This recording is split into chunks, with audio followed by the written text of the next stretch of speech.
नमस्कार, आपके साथ मैं हूं पल्लवी रविंद्र सिंह। तालिबान ने अफगानिस्तान जेल में बंद कुख्यात आतंकी तालिबान एजाज अहंगर को रिहा कर दिया।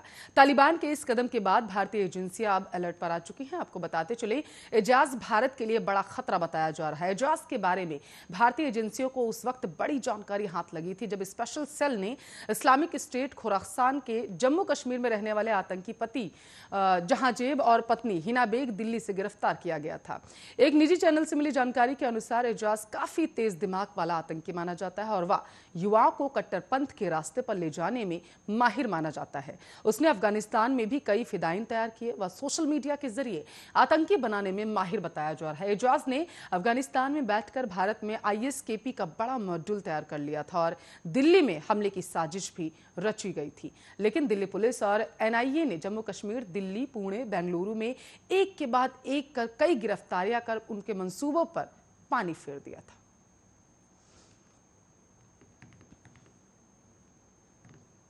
तो अमेजॉन ने चीनी ब्रांड्स पर बड़ी कार्रवाई की है। अमेजॉन ने 600 चीनी ब्रांड्स को अपने प्लेटफॉर्म से बैन कर दिया है। आपको बताते चले, ये चीनी ब्रांड्स जो हैं रिव्यू पॉलिसी का उल्लंघन कर रहे थे। इसको लेकर द वॉल स्ट्रीट जर्नल ने रिपोर्ट किया है। रिपोर्ट में बताया गया है कि अमेजॉन ने बताया कि ये कस्टमर्स को पॉजिटिव रिव्यू देने के लिए गिफ्ट कार्ड्स ऑफर करते थे। एक रिपोर्ट के अनुसार कुछ जो ब्रांड्स हैं वो वीआईपी टेस्टिंग प्रोग्राम्स ऑफर करते थे, जबकि कई ब्रांड्स जो हैं वो प्रोडक्ट की वारंटी बढ़ाना ऑफर करते थे।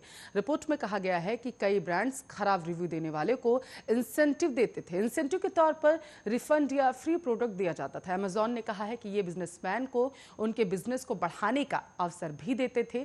इसके लिए हेल्दी कंपटीशन होना चाहिए। अमेजॉन ने आगे जानकारी देते हुए कहा कि कस्टमर किसी प्रोडक्ट को खरीदने से पहले उसके रिव्यू को देखता है। इसके लिए रिव्यू और सेलिंग पार्टनर्स के लिए कंपनी की क्लियर पॉलिसी होती है। इन पॉलिसी को ना मानने वालों को सस्पेंड, बैन कर दिया जाता है। इसके अलावा पॉलिसी को ना मानने वालों के खिलाफ लीगल एक्शन भी लिया जाता है। अमेजॉन ने कहा है कि इस कैंपेन से चीन को टारगेट नहीं किया गया है, बल्कि कंपनी ने कहा है कि इसकी पॉलिसी को ना मानने पर कंपनी कड़े कदम उठाएगी।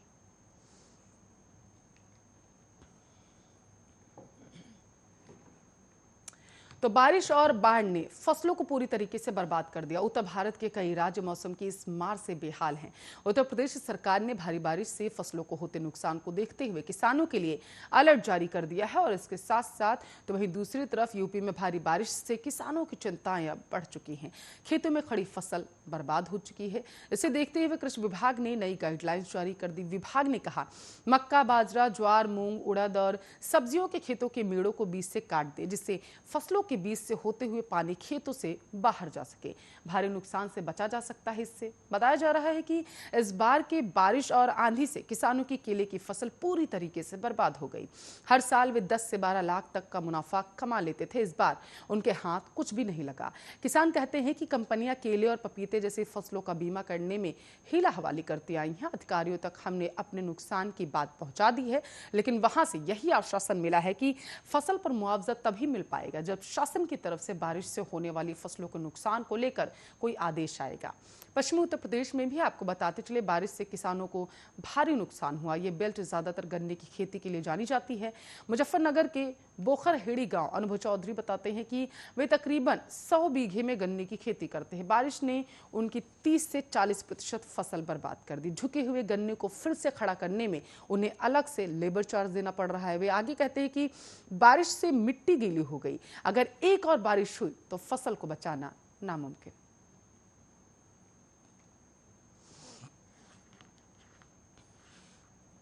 तो समस्तीपुर की पुलिस ने एक फर्जी आईपीएस अधिकारी को रिवॉल्वर के साथ गिरफ्तार कर लिया। फर्जी आईपीएस कई लोगों के साथ धोखाधड़ी का काम भी कर चुका है। आपको बताते चले, साथ ही आरोपी अविनाश कुमार मिश्रा ने खुद को 2014 बैच का आईपीएस बताकर एक लड़की को शादी करने का लालच देकर उसे पहले अपने प्रेम जाल में फंसाया, फिर उसका यौन शोषण भी किया।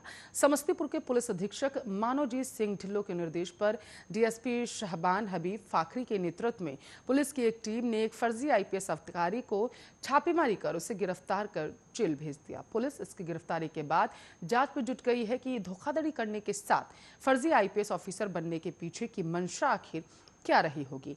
पुलिस गिरफ्त में आया फर्जी आईपीएस अधिकारी पहले भी जेल जा चुका है।